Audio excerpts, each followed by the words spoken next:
할렐루야. 오늘 같이 나눌 하나님의 말씀은 사도행전 9장의 말씀입니다. 사도행전 9장 오늘 1절로 19절까지 말씀을 보겠습니다. 사도행전 9장 1절로 19절입니다. 제가 갖고 있는 성경으로 신약성경 202페이지에 있습니다.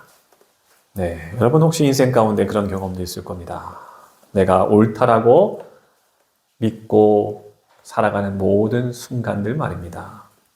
근데 여러분 어느 때 문득 그럴 때가 오죠. 내가 틀린 게 아닌가? 내가 좀 잘못 생각한 게 아닌가? 그런 생각이 스칠 때 말입니다. 물론 설교하고 있는 저도 마찬가지입니다. 그런 순간들이 참 많이 있었습니다. 사역하면서 분명히 확신을 가지고 사역을 하죠. 그리고 결정을 하죠. 근데 나중에 돌아보니까 이게 내 열심이었다는 생각이 들죠. 내 열심.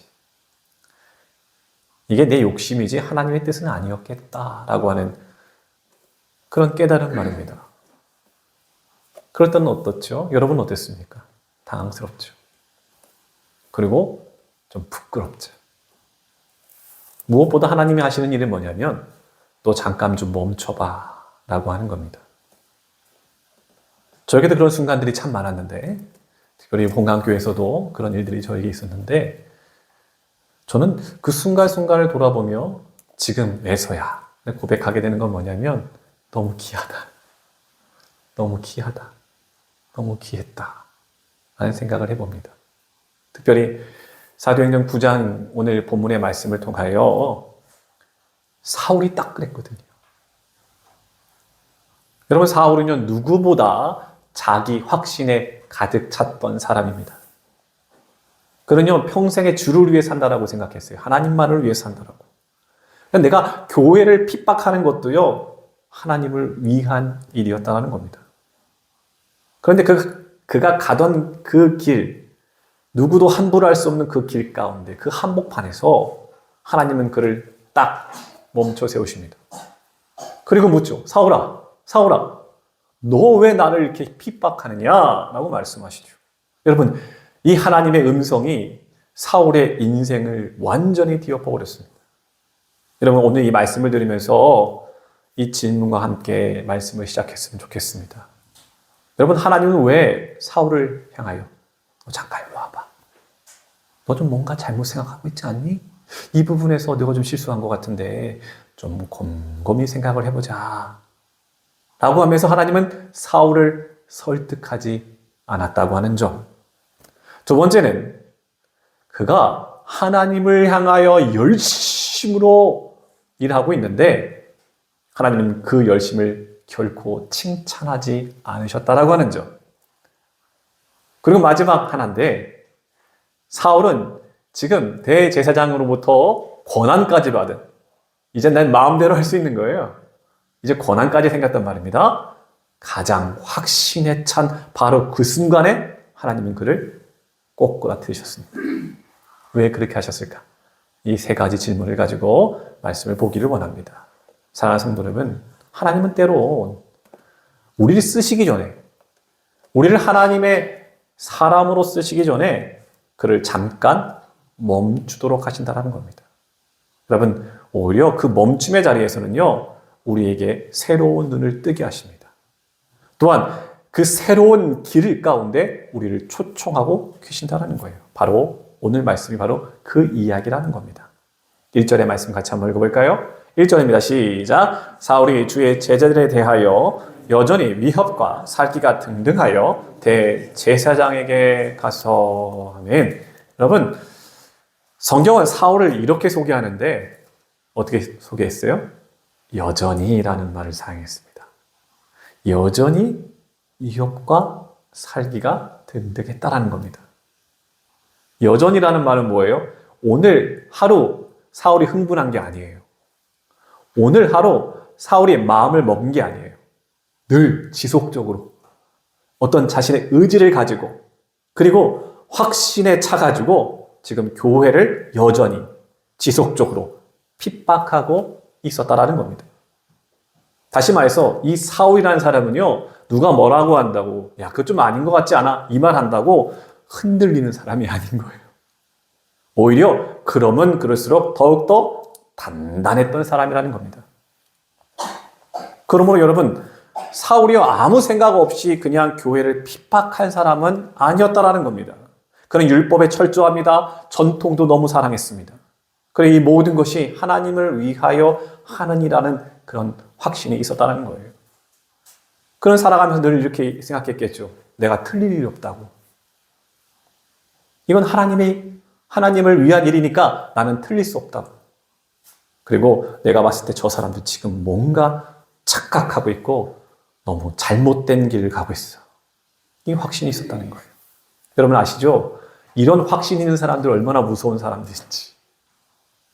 분명히 열심이 없는 게 아니에요. 근데 열심은 있는데 그 안에 누가 없어요? 예수가 없어요. 확신에 차서 일을 하고 있는데 그 뜻은 자기 뜻이지 하나님의 뜻은 없는 거예요. 여러분 사울은요 하나님을 너무나 잘 안다라고 생각했던 사람입니다. 근데 예수님, 하나님의 아들 예수 그리스도는 거절하고 있는 상태입니다. 그렇다고 여러분 이 사울이 단순한 악인이었을까요? 그가 우리가 무서워하는 동네 깡패입니까? 아니면 우리가 싫어하는 세속에 빠진 그런 사람입니까? 아니요. 오히려 교회 안에서 철저하게 그들이 존경받을 수 있는 그 가문에, 그 위치에 아주 종교적인 사람이었습니다. 그는 너무 진지했어요. 열심도 있었어요. 그리고 확신에 차 있었습니다. 근데 성경은 어떻게 표현해요? 무서운 사람이다. 위험한 사람이다. 왜냐하면 자기 확신이 강하면 강할수록 누구의 음성이 안 들려요? 주변 사람의 음성도 안 들리지만 하나님의 음성도 안 들려요.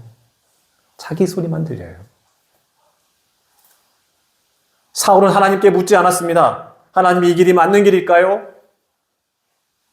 하나님 이 길이 혹시 틀린 길은 아닐까요? 한 번도 묻지 않아요. 그냥 자신의 결론을 내립니다. 그리고 하나님은 그 결론에 대해서 어떻게 해요? 야, 너 결론 참 잘냈다. 그것이 맞다라고 한 번도 그를 지지해 주지 않습니다. 여러분 2절의 말씀을 볼까요? 2절입니다. 시작. 다메섹 여러 회당에 가져갈 공문을 청하니 이는 만일 그 도를 따르는 사람을 만나면 남녀를 막론하고 결박하여 예루살렘으로 잡아오려 함이라. 여러분 사울의 열심을 보세요. 실제적으로 사람을 묶어버리는 일을 했다라는 겁니다. 생각만 있는 게 아니에요. 성경은 어떻게 기록합니까? 남녀를 가리지 않아요. 가정을 깨트리는데 망설임이 없습니다. 저들의 삶을 망가뜨리는 것에 전혀 괜찮아요. 여러분 사울은요 하나님을 위해서 살아간다라고 했지만 결과는 정반대였잖아요. 사람을 살리는 게 복음인데 이 사울은 뭐 하고 있는 거예요? 사람을 묶는 일에만 열심을 가지고 있었다라고 하는 거죠. 저와 여러분이 오늘 이 말씀 가운데 좀 잠깐 멈춰 서게 되시기를 바랍니다. 혹시 여러분 가운데 지금 옳다라고 생각하는 그 일들, 혹시 그 일이 누군가를 숨막히게 하고 있지는 않는지 돌이켜보기를 바랍니다. 내 신앙의 열심이 이게 사랑은 없고 그냥 상처만 고스란히 남아 있지는 않은지, 이것이 예수님의 마음보다 내 기준이 더 앞서고 있지는 않은지. 그러므로 사랑하는 성도 여러분, 오늘 이 사울의 이야기는 남의 얘기가 아닙니다. 우리 모두의 가능성입니다. 여러분, 오늘 이 말씀 앞에서 이 질문을 좀 꼭 해보셨으면 좋겠어요. 내 신앙의 중심이 정말 예수님이 맞는가? 라고 말이죠. 아니면 내 경험이, 내 기준이, 내 전통이, 내 열심이 중심이 되고 있지는 않은가? 라고 말이죠. 여러분, 사울은 확신에 차 있었습니다. 그 확신이 그를 하나님께로 이끌지는 못했다라고 하는 것을 기억해야 합니다. 그러니까 하나님께서 사울을 만나실 때 그를 설득하지 않으셨다라는 겁니다. 그리고 딱 그 길 가운데 멈추게 만드셨습니다. 자, 3절의 말씀을 이어서 볼까요? 3절입니다. 시작. 사울이 길을 가다가 다메섹에 가까이 이르더니 호련히 하늘로부터 빛이 그를 둘러 비추는지라. 아멘. 오늘도 사울은 열심히 자기가 가던 길을 갑니다. 망설임도 없습니다. 뒤도 돌아보지 않아요. 그냥 확신에 차가지고 내달리는 길입니다. 오늘도 잡아 죽이자. 예수 믿는 것들 내가 가정을 한번 박살을 내겠다라고 말이죠. 근데 하나님께서 그 길 한복판에 가지고 하나님이 딱 끼어드시는 거예요. 호련히 갑자기 사울이 예상하지도 못하는 그 순간에 여러분, 하나님은 우리가 준비됐을 때만 찾아오시는 분이 아닙니다. 오히려 우리가 가장 확신에 차 있을 때, 그 일을 하고 있을 때 가장 숨가쁘게 그 일을 감당하고 있을 때 또 어떤 생각해요? 이건 틀릴 일이 없어. 이게 맞는 길이야. 라고 하면서 자기 확신에 차 그 길을 걸어가고 있을 때 하나님 그때 찾아오시는 거예요. 여러분, 하나님은 사울에게 이렇게 말씀하지 않으셨습니다. 사울아, 네 생각이 좀 틀린 것 같아. 조금만 더 생각해보자, 사울아. 야, 좀 대화로 좀 이것을 좀 풀어보자. 아닙니다. 조금도 아닙니다. 하나님은 그 자리에서 딱 그를 멈춰서게 합니다. 빛으로 그를 둘러 싸시는 거예요. 그래서 그는 그냥 땅바닥에 털썩 주저앉게 됩니다. 뭐예요? 내 확신으로 가던 그 길 가운데 더 이상 갈 수 없게끔 그를 멈춰서게 하십니다. 여러분, 성경은 이것을 무엇이라 말합니까? 은혜다라고 합니다. 은혜. 제가 아까 서두에 말했듯이 이것이 은혜입니다. 멈춤은요, 잔인한 게 아니에요. 멈춤은요, 징벌이 아니에요. 멈춤은 하나님의 자비하십니다. 만약 그가 자기 확신에 가득 차가지고 그 길을 가게 그냥 내버려 두셨다라고 한다면 그는 아마 더 큰 죄를 범했을 것입니다. 사람들은요, 어떤 인생을 살아가다 잠시 멈춤하고 주춤할 때 사람들은 어떻게 이야기해요? 야, 저 사람 넘어졌다. 야, 저 사람 실패했다라고 생각하겠지만 하나님은 오히려 그 멈춤을 어떻게 얘기하세요? 구원의 시작으로 사용하고 계신다는 거예요. 4절과 5절의 말씀을 읽어볼까요? 4절 5절입니다. 시작. 땅에 엎드려져 들음에 소리가 있어 이르되 사울아 사울아 내가 어찌하여 나를 박해하느냐 하시거늘 대답하여 주여 누구시니까? 이르되 나는 내가 박해하는 예수라. 아멘. 여러분, 이 질문 하나가 사울의 인생을 바꿨다는 겁니다. 그는 말하죠. 주여 누구십니까? 라고 말했죠. 여러분 생각해 보세요. 왜 이 질문이 중요합니까? 사울은 그동안 하나님을 어떻다라고 생각했어요? 나는 하나님을 안다라고 생각했다니까요. 나는 하나님을 안다라고 하는 그 전제 위에서 모든 것들을 행했던 사람이라는 겁니다. 근데 그가 오늘 처음으로 이야기하는 거예요. 누구십니까? 주여, 누구십니까? 동일하죠? 뭐였습니까? 우리 본강교회가 11월 한 달 동안 붙잡은 거 있잖아요. 나는 모릅니다라는 거예요. 사울은 그동안 안다라고 했는데 처음으로 하나님이 그를 멈춰 세운 다음에 사울은 처음으로 이 고백을 하게 됩니다. 누구십니까? 나는 모릅니다라고 하는 고백을 한 겁니다. 여러분, 신앙의 전환점은 내 확신에 차 있을 때가 아니에요. 바로 이 질문에서 시작됩니다. 정말 주님 이게 맞습니까? 주님 당신은 정말 누구십니까?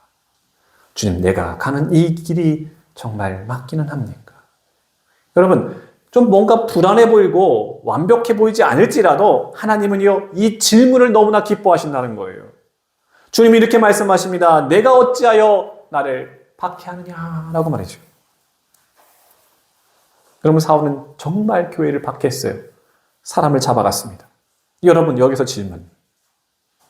왜 예수님은 교회를 박해하느냐라고 하지 아니하시고 너 왜 나를 박해하느냐 이런 말씀을 하셨을까요? 참 귀한 진리가 여기 있어요. 여러분, 교회를 소중하게 여기셔야 되는 이유가 여기 있는 거예요. 예수님과 교회는 뭐예요? 하나예요. 하나. 성도는 그리스도의 몸이라는 뜻인 거예요. 사울은 예수님을 외면하면서 나 예수님 몰라요 라고 생각했겠지만 사울은 이미 누구를 정면으로 만나고 있는 거예요? 난 예수님 몰라요. 그러니까 예수님 믿는 사람들 잡아 가두죠. 라고 하는데 사실 사울은 누구를 정면으로 만나고 있는 중인 거예요? 예수를 정면으로 만나고 있는 중이었다는 거죠. 여러분, 교회를 향한 태도는 곧 예수님을 향한 태도인 겁니다. 여러분, 우리도요, 신앙생활 하면서 주님을 안다라고 고백하지만 정말 얼마나 알고 있을까요? 여러분, 우리의 태도. 여러분, 본강교회 사랑하시나요? 여러분 인생 가운데 우리 교회가 어느 정도를 차지하고 있나요? 이 교회를 주님은 자신이라고 생각했는데 바로 우리가 바로 주님 자신인데 여러분 8절로 9절의 말씀 같이 읽어보겠습니다. 8절로 9절입니다. 시작! 사울이 땅에서 일어나 눈을 떴으나 아무것도 보지 못하고 사람의 손에 끌려 다메섹으로 들어가서 사흘 동안 보지 못하고 먹지도 마시지도 아니하니라. 여러분 이 말씀이 너무나 상징적인데요. 무엇이냐면 사울은 그동안 눈 하나 아프지 않았어요. 멀쩡했어요. 그 멀쩡한 눈으로 뭐만 못 보는 거예요? 진리를 못 봐요. 진짜를 보지 못하는 거예요. 그러나 이제 그 육신의 눈이 갑자기 멀어버렸습니다. 그런데 그때 무슨 일이 일어나요? 영적인 눈이 띄어지기 시작하는 거예요. 사랑하는 성도 여러분, 사울에게는요, 보지 못하는 게 시작이었다는 거예요. 사울에게는요, 그 자신의 멈춤, 그 자신의 그 자리에서 무너짐이 은혜였다라고 하는 거예요. 그는 지금 먹지도 못합니다. 마시지도 못합니다. 그냥 아무것도 할 수 없는 그러한 상태가 돼버린 거예요. 무엇입니까? 그 누구도 그 사람을 막을 수 없었는데 내 힘으로 내 의로 모든 것을 할 수 있다라고 생각했는데 이제는요 자신의 힘으로 할 수 있는 것이 아무것도 없는 완전히 의지할 수밖에 없는 사람이 되어 버린 겁니다. 사랑하는 성도 여러분, 하나님은 우리를 쓰시기 전에 종종 우리를 어떻게 이렇게 인도하신다는 것을 기억하시기 바랍니다. 이제 내 힘으로는 안 된다. 너는 이제 나를 바라보라 라고 하죠. 사랑하는 성도 여러분, 죄송하지만 여러분의 삶 가운데 이런 멈춤의 시간이 있지는 않습니까? 여러분의 계획한 것들이 이루어지지 않고 있고 뜻하는 대로 일이 풀려지지 않고 여러분 몸이나 여러분의 마음이 멈춰 서게 되고 앞이 보이지 않아 캄캄하고 막막한 순간들 어떻게 보면 사람들은요 여러분을 향해서 그거 좀 실패한 것 아닙니까? 뭐 문제가 있는 게 아닙니까? 이렇게 바라볼 수도 있습니다. 근데 여러분 오늘 말씀 가운데 깨닫게 되는 지혜가 있기를 바랍니다. 아니요. 오히려 지금 이 순간이 하나님이 개입하고 계신 순간일 수 있습니다. 하나님은 우리를 무언가 포기할 때가 아니라 오히려 우리를 붙잡으실 때 멈추게 하십니다. 자, 이제 장면이 완전히 변하는데요. 다메섹에서 아나니아라고 하는 제자가 등장하거든요. 여러분, 이 아나니아라고 하는 이 제자 익숙하십니까? 물론 우리 성도님들은 다 익숙할 것 같은데 근데 대부분의 이 이름은 너무도 낯섭니다. 그는 중심에 있는 제자가 아니었거든요. 세상이 주목하고 있는 제자가 아니었거든요. 근데 하나님은 너무나 중요한 이 일에 누구를 등장시켜요? 아나니아를 등장시키는 겁니다.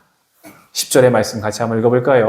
10절입니다. 시작! 그때에 다메섹에 아나니아라 하는 제자가 있더니 주께서 환상 중에 불러 이르시되 아나니아야 하거늘 대답하되 주여 내가 여기 있나이다 하니 아멘. 여러분 이 대답이 얼마나 귀한지 아세요?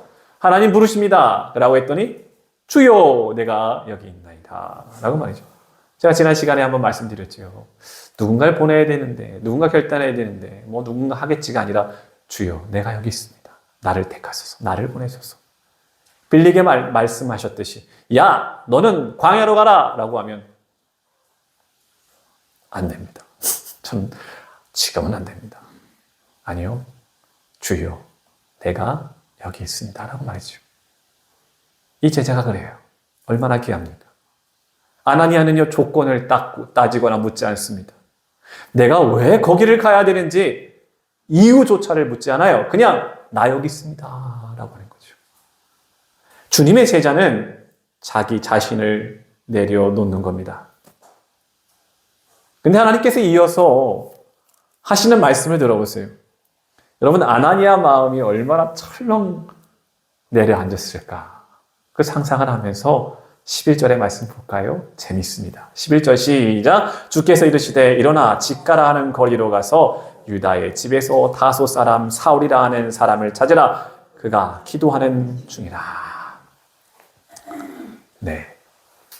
지금 아나니아는 잘못 들었습니다 말하고 싶었을 겁니다. 지금 내가 지금 헛것을 들었나?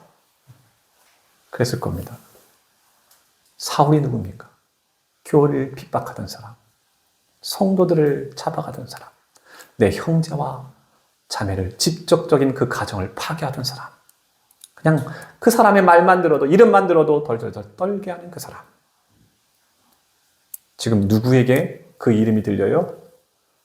주님의 제자에게, 주님의 사도에게 그 이름을 듣게 하십니다. 그리고 너는 사울에게로 가라 라고 말씀하시는 거죠. 여러분, 아나니아가 솔직하게 대답합니다. 재밌죠? 13절입니다. 시작. 아나니아가 대답하되 주여 이 사람에 대하여 내가 여러 사람에게 듣사온 즉 그가 예루살렘에서 주의 성도에게 적지 않은 해를 끼쳤다 하더니. 아멘. 뭐예요? 주님, 나 그 사람 압니다.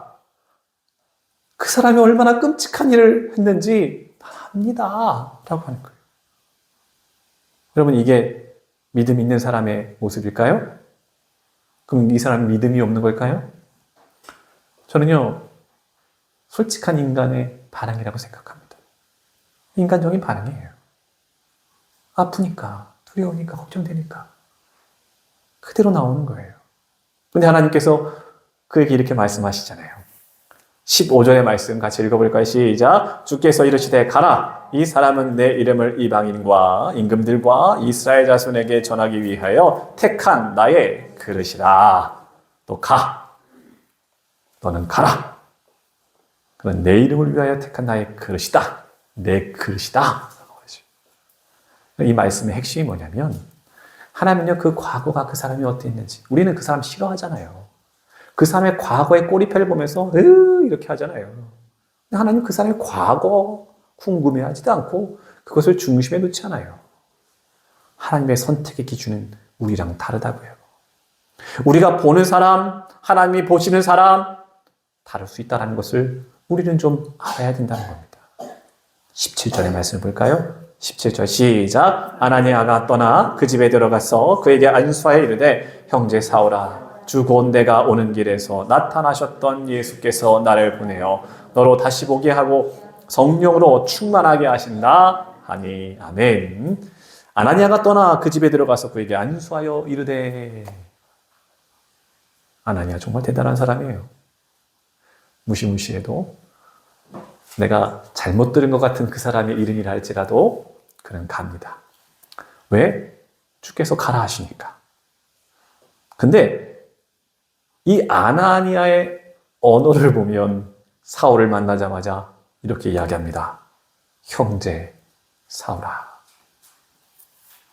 저는요, 여기서 말씀을 묵상하다가 펑펑 울었습니다. 정말 몽매하 울었습니다. 형제 사울아. 아나니아는 사울 향하여 이 못된 놈아, 이 원수야, 야 이 핍박자야 이렇게 부르지 않아요. 형제요. 이게 복음인데요. 이 복음은 우리가 믿는 거거든요. 그가 가지고 있었던 불신, 그가 가지고 있었던 원망, 주님이 가라 하는 말씀 가운데 다 녹아버리는 거예요. 예수 안에서 그 과거의 그 사람이 어땠든 중요한 게 아니에요. 새 이름으로 부릅니다. 내 형제라고요. 그리고 이렇게 이야기합니다. 사울아, 내 형제 사울아, 주 곧 내가 오는 길에서 나타나셨던 예수께서 나를 보내요. 너를 다시 보게 하시고 성령으로 충만하게 하신다니 라고 말해요. 여러분, 사울의 눈을 고친 사람은 아나니아인데, 근데 그 아나니아의 손을 통하여 하나님 일하신 건데, 근데 아나니아의 고백 가운데, 야, 내가 어떤 사선지 아냐? 내가 오늘 네 눈을 낫게 할 것이다 라고 이야기하잖아요. 뭐예요? 나를 주께서 보내셨다. 지금 너의 인생을 고치시는 분은 바로 예수님이다 라고 이야기를 하는 대목인 거죠.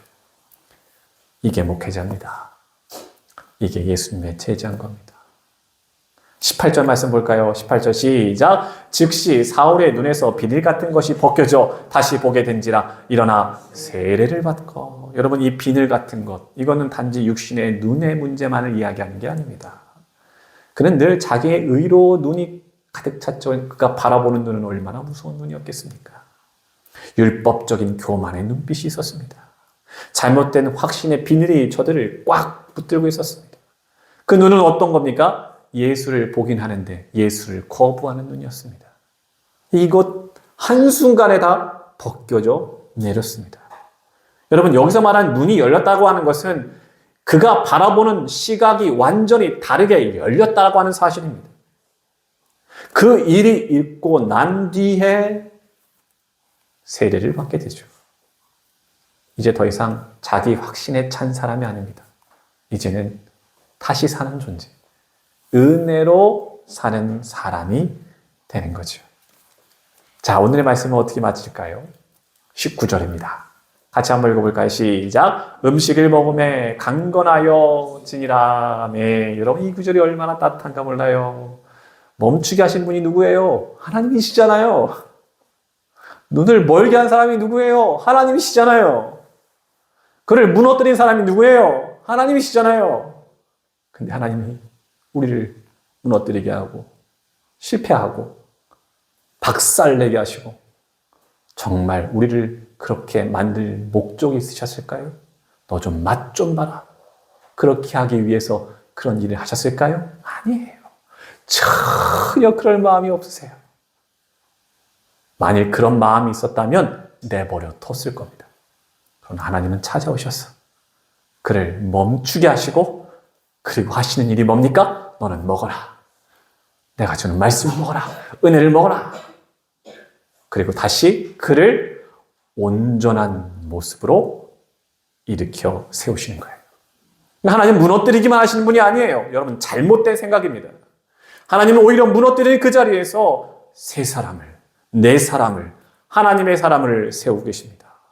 사울은 이제 교회를 무너뜨리는 사람이 아니라 교회를 세우는 사람으로 그는 이제 그 걸음을 달리하기 시작합니다. 여러분, 오늘 말씀을 들으면서 사울과 같이 멈춰진 그 자리 있다고 생각하시면, 내 확신이 무너졌고 내 자존심이 좀 깨어졌고 지금 내 앞이 캄캄하고 암흑이랄지라도 다시 말씀드려서 내가 할 수 있는 일이 아무것도 없는 그 자리, 근데 하나님이 그 자리에서 시작하시겠다는 거예요.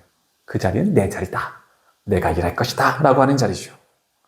여러분, 여러분의 마음을 무너뜨리는 그 일에서 여러분 탈출할 수 있는 길은 주님의 손잡는 것, 그것밖에는 없다라는 겁니다.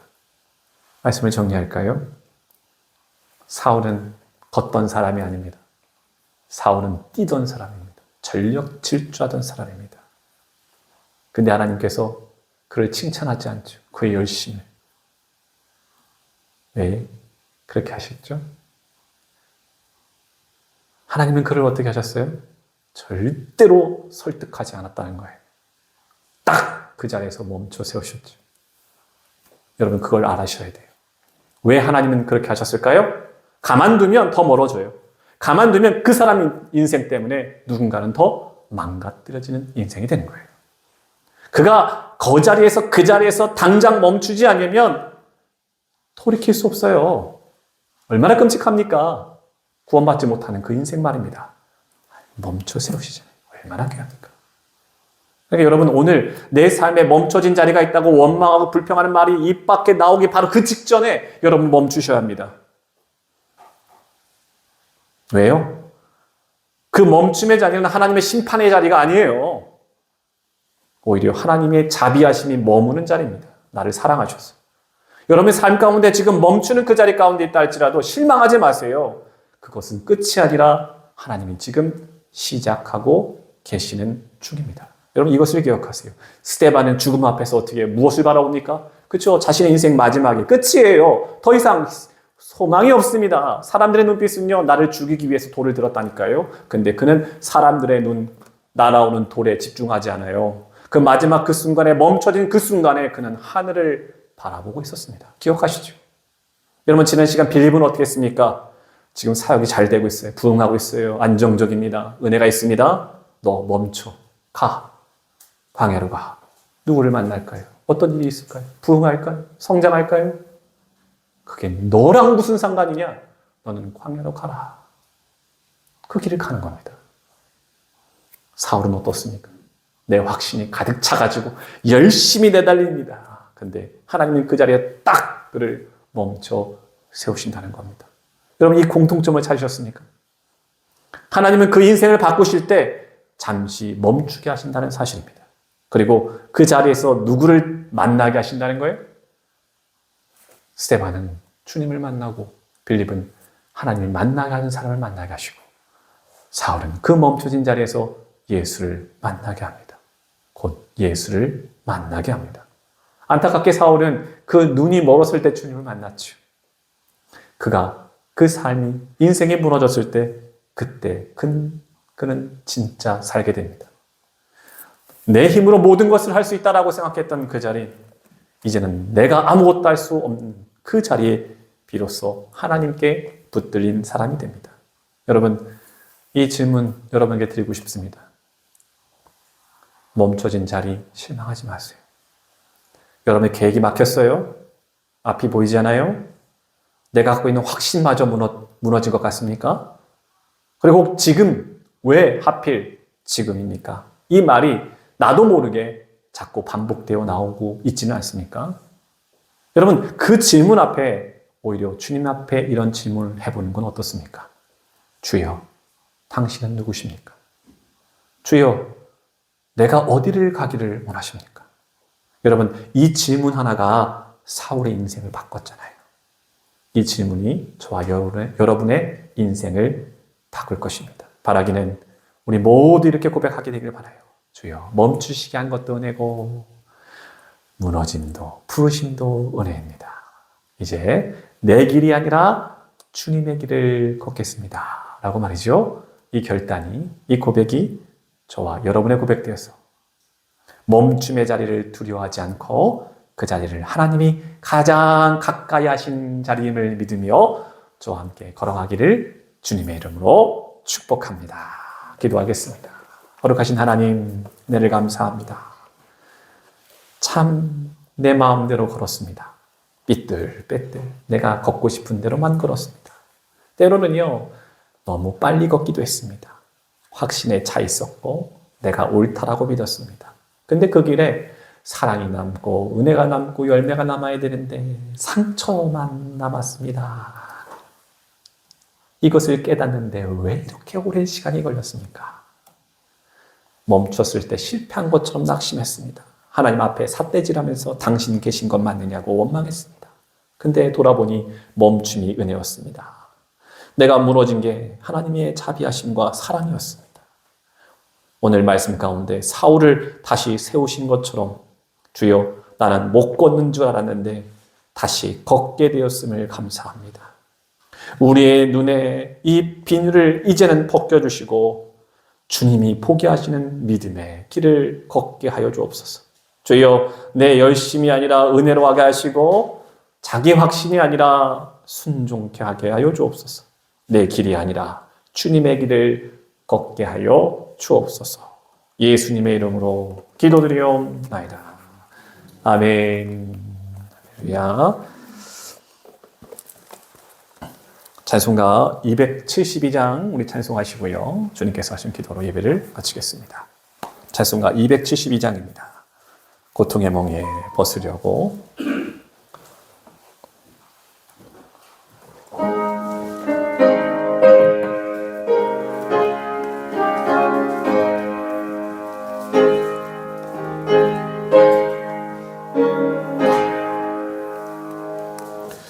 고통의 멍에 벗으려고 예수께로 나갑니다. 자유와 기쁨 베푸시 주께로 갑니다.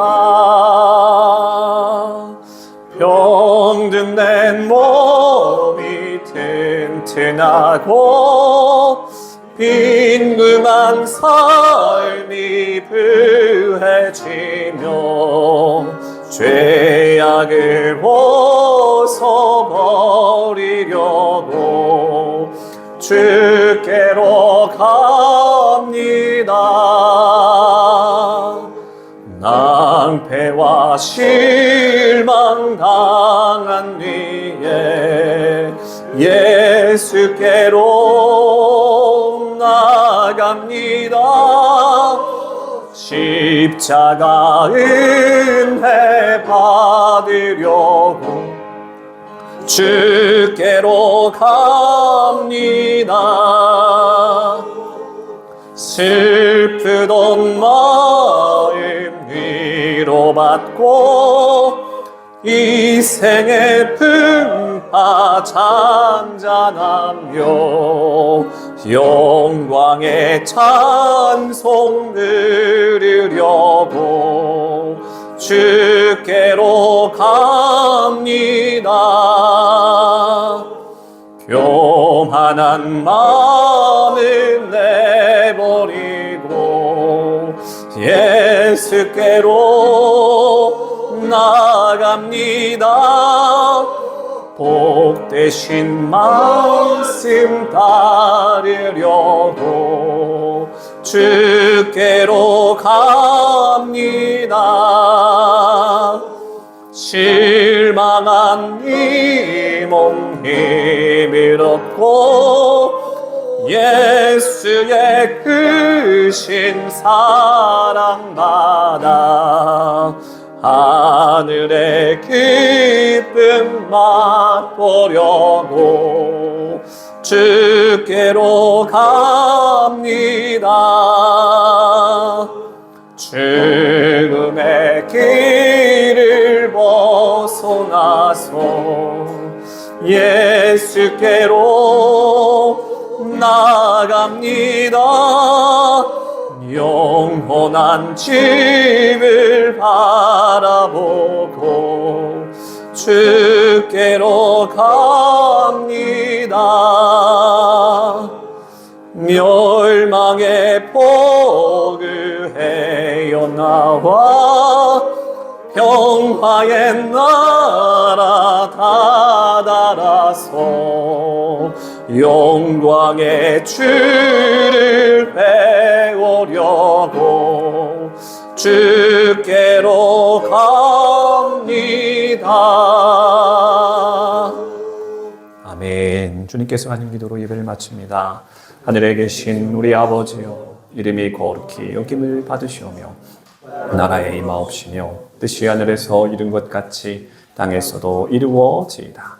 오늘날 우리에게 일용할 양식을 주옵시고 우리가 우리에게 죄 지은 자를 사하여 준 것 같이 우리 죄를 사하여 주옵시고 우리를 시험에 들게 하지 마옵시고 다만 악에서 구하옵소서. 대개 나라와 권세와 영광이 아버지께 영원히 있사옵나이다. 아멘.